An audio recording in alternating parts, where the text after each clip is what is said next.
Good afternoon. I'm pleased to provide an update on garbage collection and some additional actions we will take to address the ongoing challenges. Before doing that, though, let me just pay tribute and offer thanks to the workers of the waste management section who I've had the privilege of spending time with over the past few weeks. These are dedicated and committed workers who take pride in their work under some very trying circumstances. They do a good job, and I will not tolerate any abuse directed to them. Now, to recap, the work to rule was lifted last week, so staff are back to work, working overtime to try and keep up with garbage collection. The net result of that is still an unsatisfactory state of affairs, as we are unable to fully complete designated collection in any one day. The island is divided into 24 zones, 12 in the west and 12 in the east. It will come as no surprise to anyone that with an average of 7 trucks in service to complete 12 zones, that is mission impossible. The actual process has seen garbage partially collected in the west on Mondays to be followed by completion on Tuesday mornings before those same workers can begin the eastern zone collections. A similar situation occurs on Thursdays and Fridays in the east. Clearly, this plan is unsustainable, as it does not allow proper time for regular truck maintenance, let alone any repairs. There are a number of contributing factors that we can do to make things better. Cut back trees along private estate roads, as this causes damage to our vehicles, smashed windscreens and mirrors. Do not place garbage out before collection day. Do not place too much garbage in a bag that one man cannot carry. Do not place dangerous or prohibited items in garbage. Do not place garbage in paper bags, and do not put out recyclables on non-collection days. The law is clear. Garbage cannot be put out earlier than 7:30 p.m. the night before, or no later than 7:30 a.m. on collection days. So if you arrive after 7:30 a.m. and all your neighbor's garbage has already been collected, then you must take it back home and secure it until the next collection day, or alternatively, deliver it yourself to Tynes Bay Public Drop-Off. I've attached 2 photographs I took on Sunday on my way to work. No one should be putting out their trash on a Saturday or Sunday, well before any scheduled collection.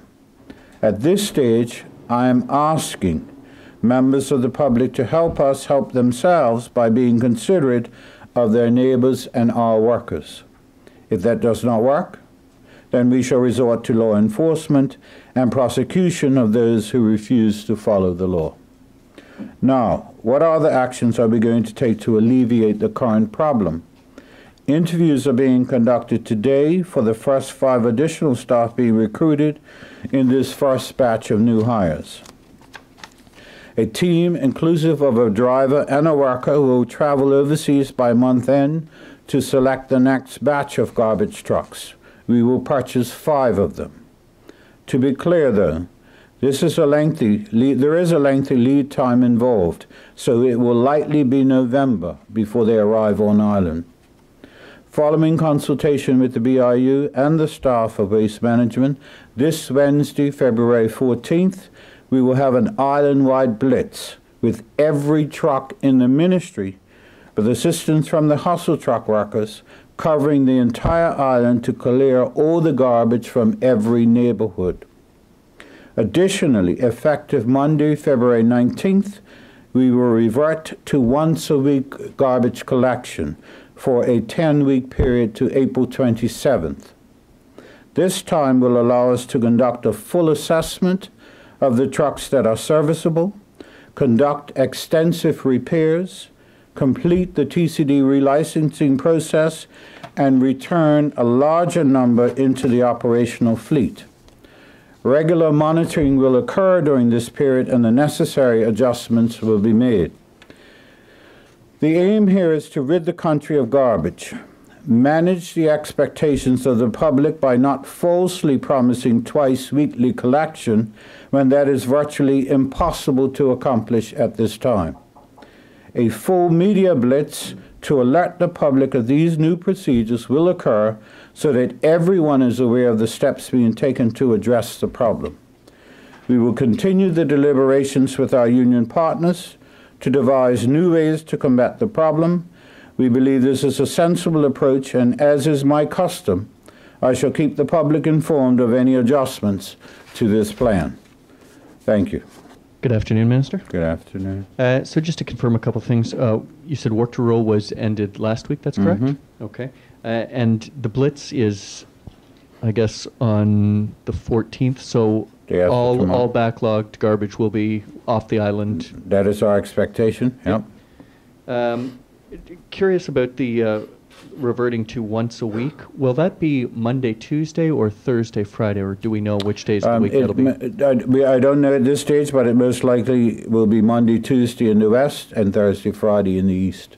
But that schedule is being worked on by those people who do that, and we'll release that load before the end of this week. I see that the interviews have commenced today for the 5 new hires. Yep. Just to confirm, those are 5 new waste collection positions. That's correct. Okay. Also, I see 5 trucks. The purchase of 5 trucks is forthcoming. I know in the past, BIU President Chris Ferbert had said that there had been some worker concerns over the size of the trucks currently. Yes. Any consideration, will these be the larger size trucks that workers are used to? When you say larger size trucks, the concern really, I think, of the president of the union and ourselves is the amount of waste they can actually carry. Okay. And so, yes, the short answer is yes. This is the reason why we are having a team of all of the stakeholders in garbage collection go and see and test and drive and select the next batch of garbage trucks that we will purchase. Is there an amount that has been allocated to the purchase of those vehicles? They're about $90,000 a piece, okay. So $450,000. Is there a time frame, Minister, to have the 5 additional staff on board in place? I have a 3-week deadline, and we're on day 8. So yes, I expect that they will be hired within that 3-week time frame. The people who have been selected are people who applied to the ministry some time ago. So we're not advertising, even though we've had some new applications that have been submitted since my last conference. What we did was to go back into the files and pull out people who had applied some time ago, so their vetting and all of that process is already taken. And what we've been able to do is to eliminate the advertising time. So I expect that by the end of next week is my deadline, next week Friday, but I expect long before then that they will be hired. You mentioned previously that you had given the clearance for these people to be hired back in, I think, November or something. October. October, and there was no action. That's correct. Has any knuckles been wrapped here? There have been a few knuckles wrapped. Clearly you will appreciate that that's probably the extent of my personal ability as a minister in that I can't hire or fire anyone. But I have certainly written, in the case of the people outside of the ministry, to the Cabinet Secretary to lodge my formal complaint, and that process is ongoing. But internally within the ministry, I have voiced my displeasure to those people who did not bring it to my attention that, you know, three months in, they're still waiting for approval from somewhere else. And it's fair to say that I don't think that will happen again. I'm getting word that part of the problem that caused the work rule to come about was that some of the workers were not being paid overtime. Is any truth there? There's no truth to that at all. What they are being paid is that the case? No. There's no truth to that at all as far as I am aware. We budget for overtime. I have been, if they're not being paid overtime, I'd like to know where the money's going, because I sign on a regular basis to wire money from unfilled posts to overtime. So I don't think that that is correct. Minister, there's some chat around that there were funds actually allocated for new trucks in the last budget. Do you know anything about that? Can you clarify? I think there was funds allocated for 2 new trucks in the current budget. Right. Yeah. Sorry? We are at the end of the financial year, so I'm wiring money across for 3 additional trucks so that we can purchase 5. Okay, so obviously those trucks haven't arrived yet. The ones that But they weren't ordered. Oh, they weren't ordered. No, they weren't ordered. Sorry, can you elaborate on why that didn't? I have no clue. You'd have to ask those people that were in this post before me and us. Thank you. Again, Minister, there was word that the OBA government had allocated funds for 10 new trucks in March. Are you aware? I'm not aware, but they didn't spend not 1 penny of that money to order 1 truck. So you might want to ask whoever the minister was in March, why not? I can tell you that in sitting in this seat for 6.5 months now, maybe, I'm getting a little tired of having to clean up stuff that was not. I expect that things will be held over, but I can tell you that there are a number of issues that did not receive attention whilst they were in government, and we are having to address them. And some of those date back to 2016. Minister, I just wanted to ask a couple of questions about another issue, if I could, separate from garbage. Something that's definitely been getting a lot of attention, I think, lately is... What is? Pardon me? What's getting a lot of attention? The possible introduction of ATVs in the West End. I just wanted to ask a couple questions very quickly, if I could. To confirm, a decision has still not been made yet on whether or not that business proposal will be allowed to... That is correct. Okay. Any idea when a forthcoming decision might be? I did announce publicly that it would be by the 15th of February, but that's likely to be delayed. Okay. And I think I know where you're headed because I saw something in your media. Last week, Thursday, I believe, there was chatter on social media that they saw ATVs in Somerset. And let me just say that I take some particular offense at people who see things and jump right to the conclusion that they have been misled or lied to. The ATVs were brought out last week at my request because part of my due diligence, unlike all of the people who have objected, who've never seen the things, never read the things, never heard them, is to actually go and test them.